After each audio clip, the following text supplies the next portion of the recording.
One.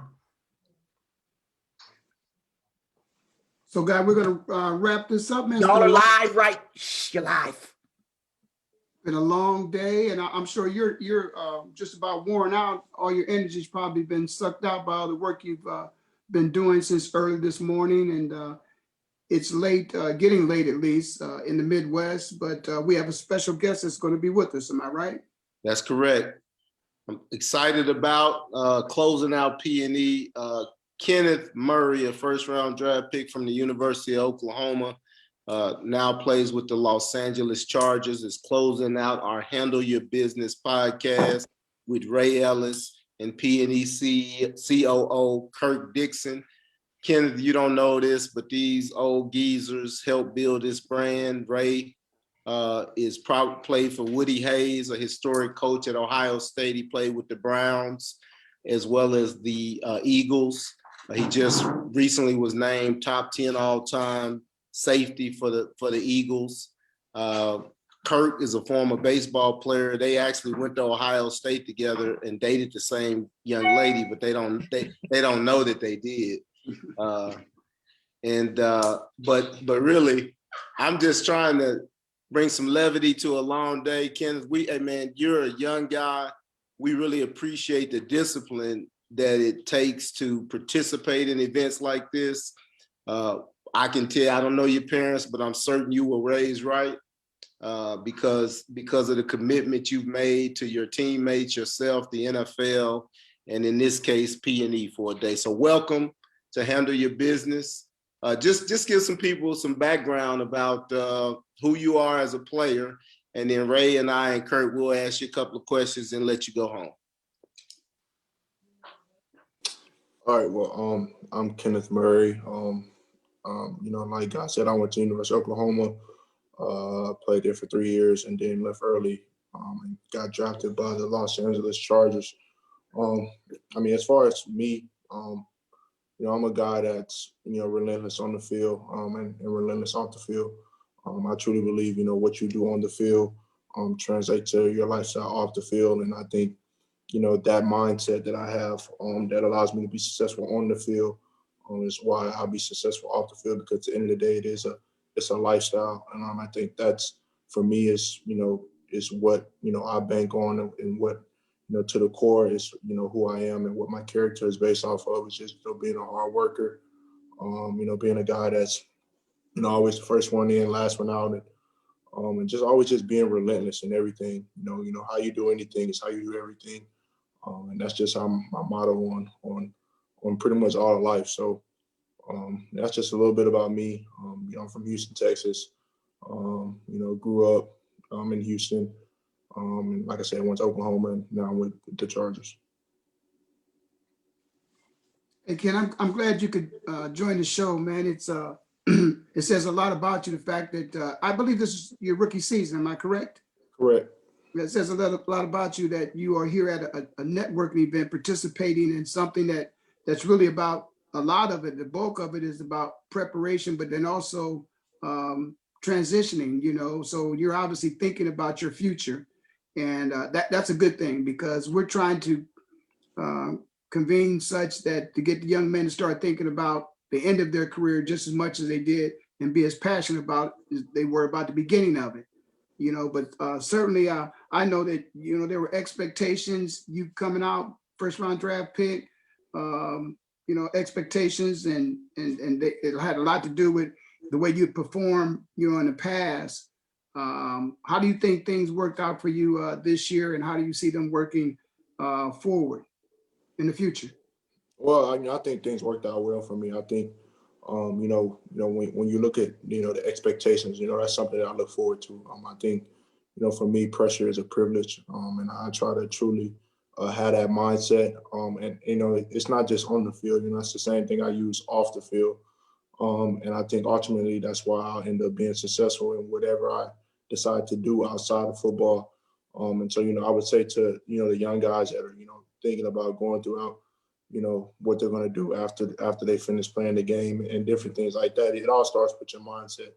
Ultimately, could I tell you exactly what I'll be doing, 15 years from now when I'm done playing ball, I mean, I couldn't, but I can tell you I'll be doing something and I'll be extremely successful at it because of that mindset, that relentless mindset, and just going out there, just trying to do things the right way.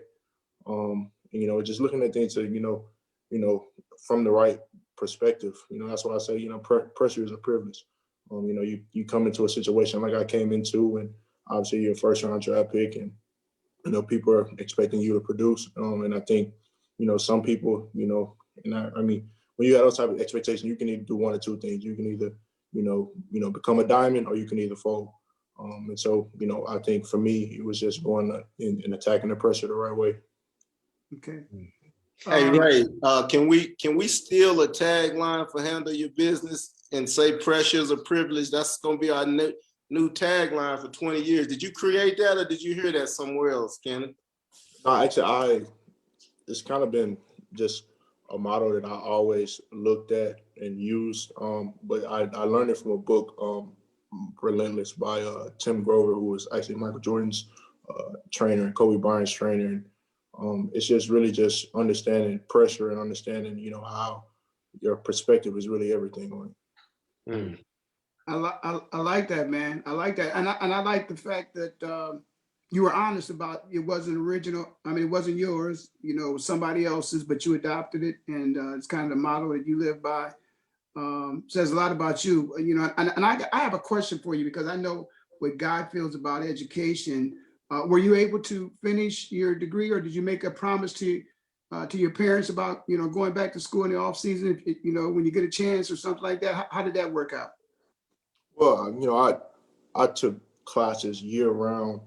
And, for me, I always came into things with a plan. So, for me, I told my parents from the jump, I was going to come in, I was going to play the freshman, I was going to leave in 3 years and go to the league. And, with that in mind, like I said, I always took classes year round. So I ended up graduating with my bachelor's in 3 years. So I didn't have to go back. I had my degree when I left, graduated a year and a half early. And then was able to obviously go on to the league. So I think, that was obviously another big monumental moment for my family, just being able to, for me to get that degree. And then, after that, now that I had the degree, now I could just go ahead and go focus on the NFL and be able to use that degree down the line whenever I need it. No, that's beautiful, because one of the things we wanted to address was accountability, and your parents obviously holding you to that and the promise you made to them, and you've come through on that. So congratulations on that, young fella. Thank you. Kirk, you got a question for Kenneth? Yeah, one of the things that strikes me about your story, Kenneth, is just you have an extraordinary a positive attitude and confidence. So for the young folks that are watching, how important is having the right mindset? How important is controlling your attitude, having the right attitude to what you've accomplished to date in your life? Well, I'm gonna just make it really, really simple and make it really, really clear. Mindset is everything. I truly believe that it's, a lot of people, they ask the question, well, is it 50% physical and 50% mental? I believe it's 80% mental and 20% physical. I mean, you going out there and lifting those weights or doing whatever you need to get your body in that state. It really doesn't matter if your mindset isn't right. It really doesn't matter if you don't have the right attitude in order to go out there and adapt, compete, and continue to humble yourself and make yourself better.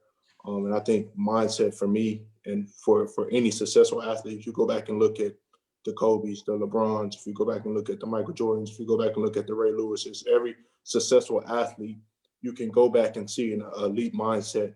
And you can be able to learn from that. And it's not just in sports. You go look at successful business, entrepreneurs. You go look at, guys that are, high class militaries, Navy SEALs, different things like that. They all have that type of mindset, that mindset that they're never satisfied, that they always want to get better. They're never too good to learn. I mean, they're always learning. They're always going out there and attacking. And I think, it's everything. Ultimately, you can do anything that you put your mind to. And I think it's truly, truly powerful. And I think it's truly, truly important that everybody understands, how important it is and how powerful your mind can be when you truly decide to do something. It's huge. I have one other question, Guy.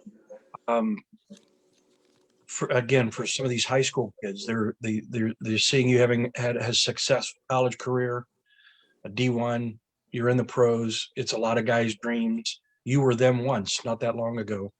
Correct. But I know not everything just fell into place for you. Can you give an example of one obstacle in high school that, big challenge, maybe it scared you, I don't know, but what was it and how'd you overcome it? Well, I mean, if you go back and look up my name and look up my story, and you'll see that I came up through a unique situation. I think for me, it was all about finding that balance and all about just making a way, without really depending on anybody. So, growing up, my mom and my dad, my dad is a pastor, so he has his own church and different things like that. So when I got into 5th grade, we actually adopted 3 special needs kids. And that was kind of a thing that really like changed my whole life, because, your life goes from, it being, your parents and, me and my sister, to now it being 5 children. And on top of that, all of their special needs that comes with that. So it's kind of like you go from being, the kid with all the attention to now, you have to cater to, them and their needs and being able to take care of them and different things like that. So, for me, that was a huge challenge because, obviously, you want to go out there, you want to do these things as far as, playing football and going and traveling, doing all these different things, but those things require time. And I think for me, it was important for me to figure out what I wanted to do, which I wanted to be a Division I athlete. I wanted to go to the NFL, and figuring out what I needed to do and what was required of me to go out there and do that. And so for me, it was just little things. I never really asked my parents, "Hey, can you take me to the gym?" Or, "Hey, can we do this?" I was, "Hey, Mom, can you work out for me to get a bike?"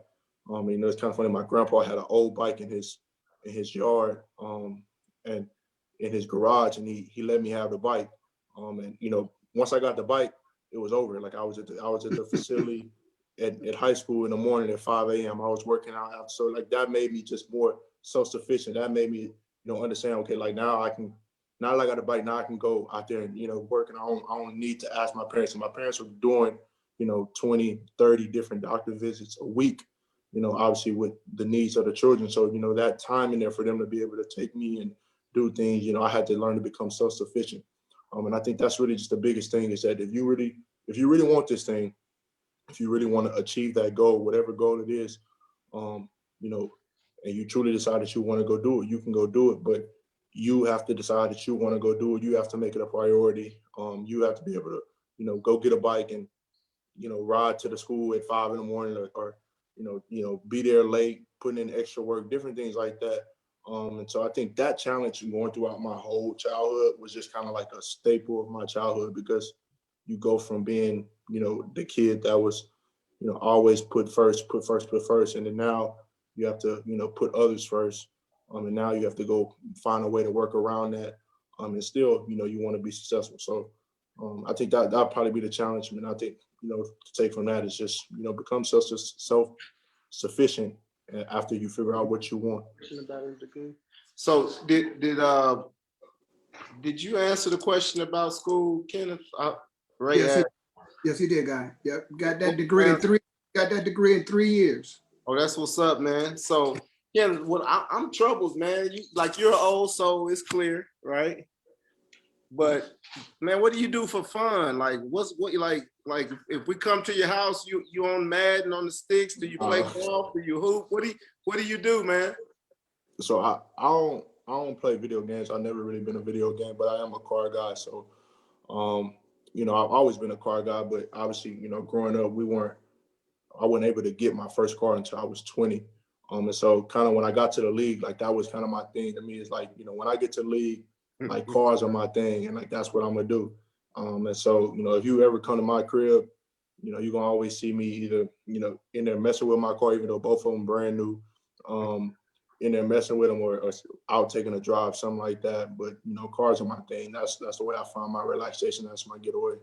Okay, so what we have to do, man, is teach you how to get free car deals. You're a brand, bro. Don't pay for no more cars. You understand? Absolutely. Yeah. So what do you drive? I have a Porsche GT3 RS and a Mustang Shelby GT350R. So two race cars. I gotta find my niece and introduce her to you. Are you married? Yeah, I'm actually engaged to my girlfriend. Okay, congratulations, man. That's awesome. Yes, sir. Right? I got another one more question, Ken.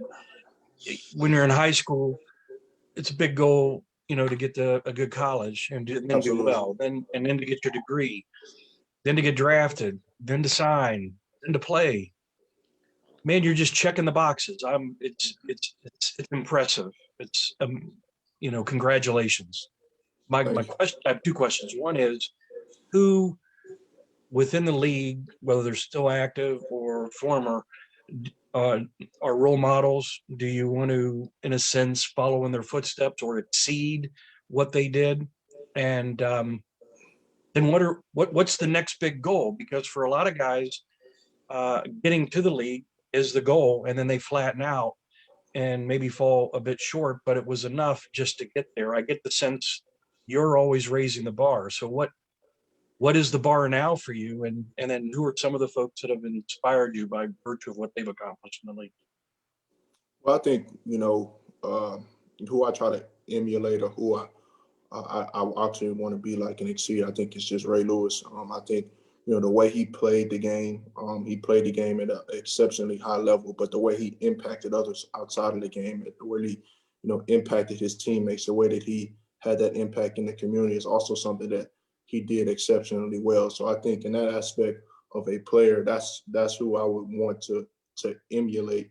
I think as far as, what's next, what is the goal? I think, I just want to put my name at the table. I want my name to be at the table with the Ray Lewises, the Lawrence Taylors, the Mike Singletaries, all the great linebackers, the Dick Buckuses, all the great linebackers. So I want to ultimately put my name at that table, be able to earn a gold jacket. So I think that's what I'm working towards. I think after football, what do I see myself as?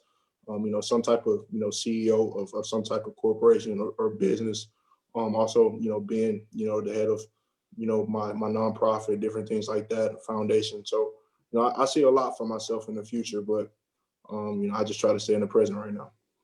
So, Ray, let me ask you this question. So he's a historian. He identified Mike Singletary and older figures, like speak generationally. I know you had a question in mind, but just speak generationally about the value you see in him, that he even knows who Mike Singletary is, and then ask your question. Yeah, no, that's a good point you make there, guy. Kind of reminds me, and I think we start off talking to him about expectations and performance and accountability. And with the name he mentions, kind of reminds me of, the basketball player out there that has become one of the greatest of all times, who was a great historian when it came to basketball, and that's LeBron James. And when you start identifying yourself with those people, and those people are your heroes, and the expectations, they do, move up the ladder quite a bit. And, people like to see that you're able, if that is your, that is the mark that you put on your wall, that you like to achieve that type of greatness. Man, you can't put any higher than that. I think everybody you mentioned got a gold jacket. I don't know if you can see the picture behind me, but I never boxed, but just the standard of excellence that man on my wall, put out there doing the 70s. That's Muhammad Ali, by the way. It's like, okay, he was fighting in the ring for himself and for his people, and then off the field too. He had high marks and expectations of what he could do and the sacrifices he was willing to make for his community, and a community of Black people that were facing tremendous challenges then, and we still do. And so we need leaders. We need leaders like yourself. We need people like you, and I appreciate the confidence that you have in yourself. And the things that you believe in. You've accomplished some of them so far in your life. And that leadership, before you came on, there was a couple commercials that they were showing on, and it just made me feel like you would fit right into that, because they talked about a culture, you know, creating a team and a culture of a team. And they talked about background checks and all that, you know, and certainly your approach to football certainly seems like it would be something that that LA team would want to build the culture around your beliefs in yourselves and what it takes to win the Super Bowl eventually. And I know you guys are going through some changes now. I think quarterback may be an issue or whatever, but certainly if you are the kind of culture that they're building themselves around, you know, they got a lot to look forward to, and some other people got a lot of, you know, worries, you know, but I'm happy to see young men like you coming through the process, you know, coming through the system, you know, because they always tell us, oh guys, man, leave it better than you found it. And if you are what, you know, the better looks like today, I'm happy, because it's a lot better than, you know, what it was back in the day. We were doing the best we can, but a lot of us, you know, didn't get a chance to accomplish all the things you've accomplished so early in your life. So congratulations to you. I hope you get one of them rings, because I'm gonna come visit your city. My city is Canton. My city is Canton, Ohio. All right. My daughter lives in LA, so I'm gonna be here to see you play for sure, my brother. But, all right, I appreciate that. Yeah, so in Canton. So a couple of things. I know it's been a long day. We're gonna close you out. We'll have a little fun. We got a couple of correspondents with us. So I have a yoga guru and a chef with me, Kenneth. So we just want to have some little fun to close it out, right? So without I'm going with the chef. I ain't going with the yoga. I can't stretch nothing, Troupe. I'm done. It's not for you. It's for Kenneth. So hey, come on into the fold. I have Desiree Hinton and Mario Dunlap. They both have roots in Oklahoma. They probably saw you play. They both live in Oklahoma City, but they joined the P&E correspondent team because of a connection, Antonio Ross. And so we just want to close out tonight, ask you a couple of questions about, you know, mindset and how you fuel your body to be a pro, so the youth can understand the holistic nature of being a pro.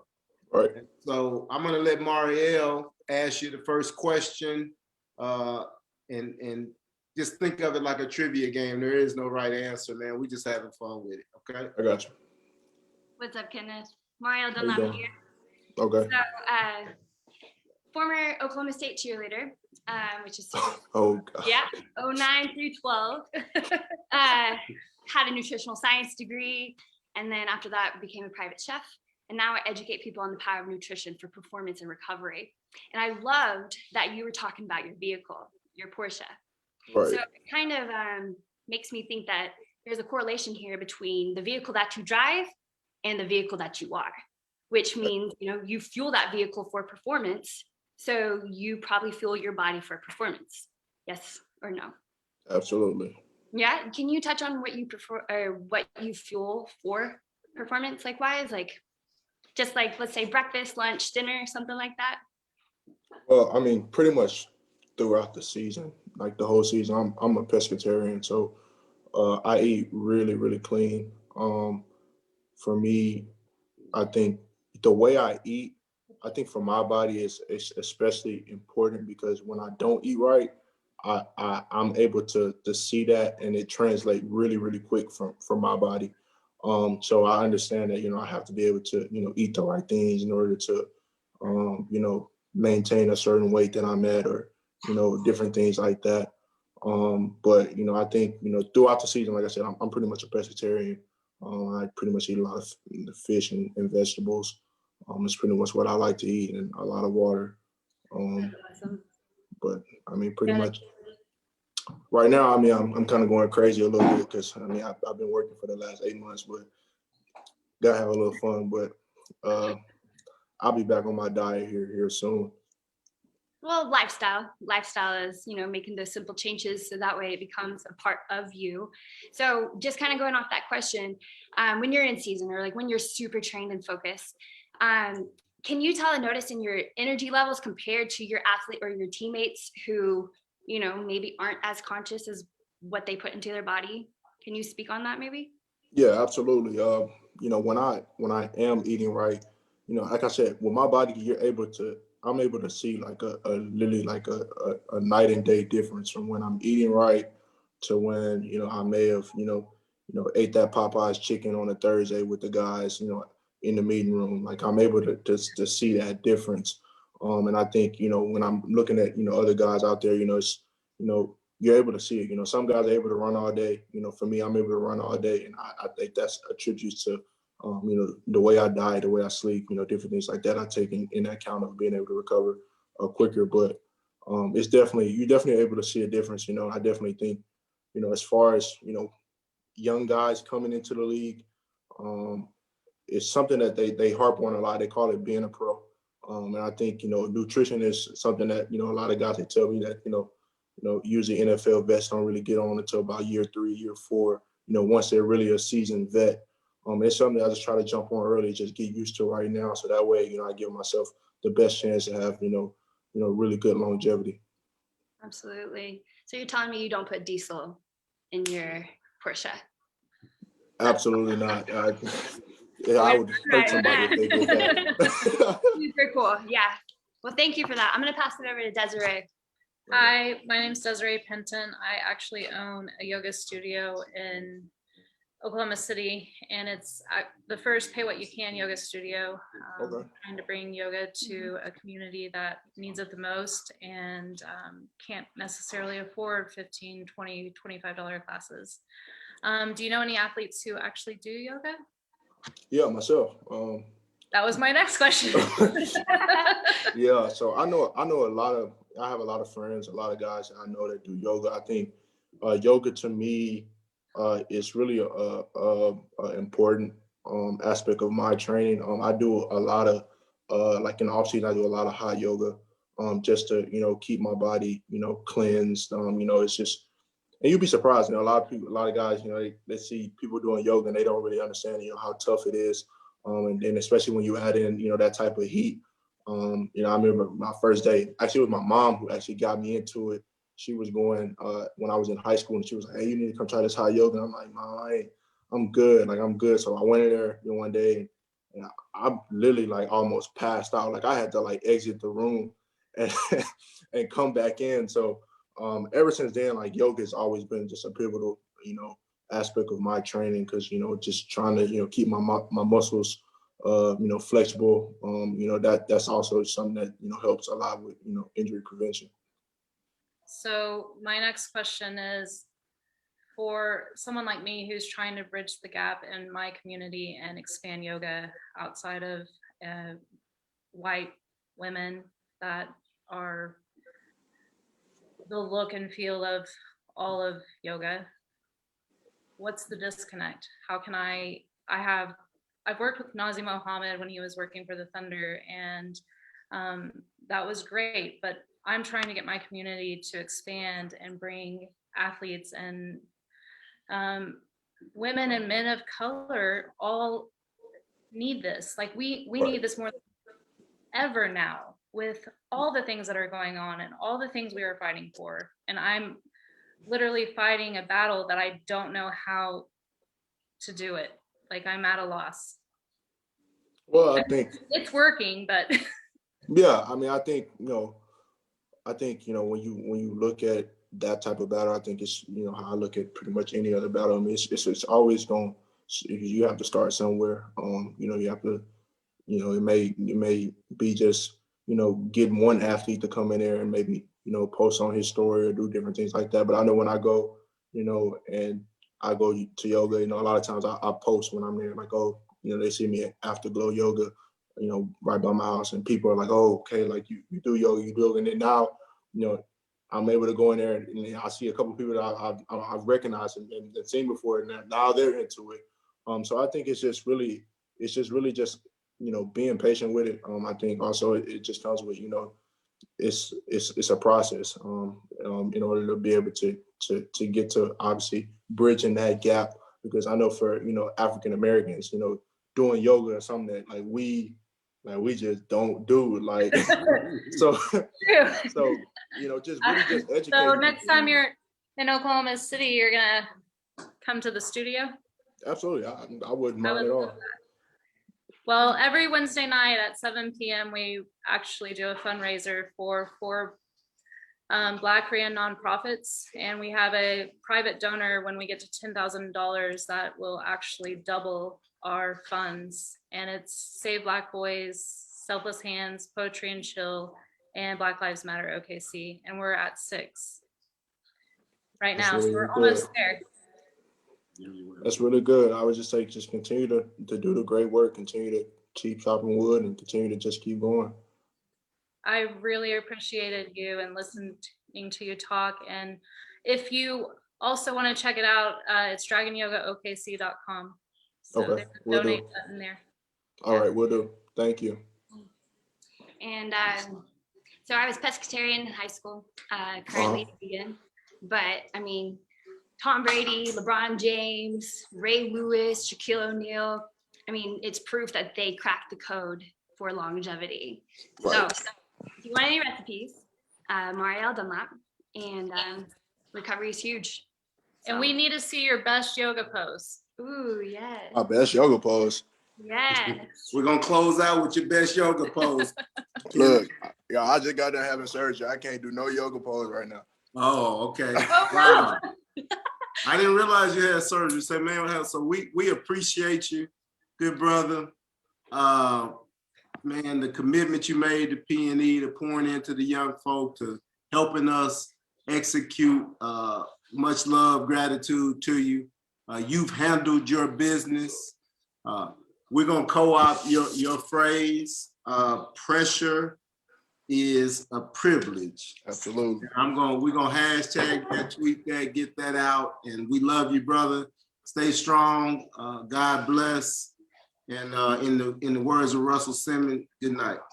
Yes, sir. I appreciate y'all. Yeah, have a good one. All right, Kenneth, I'll be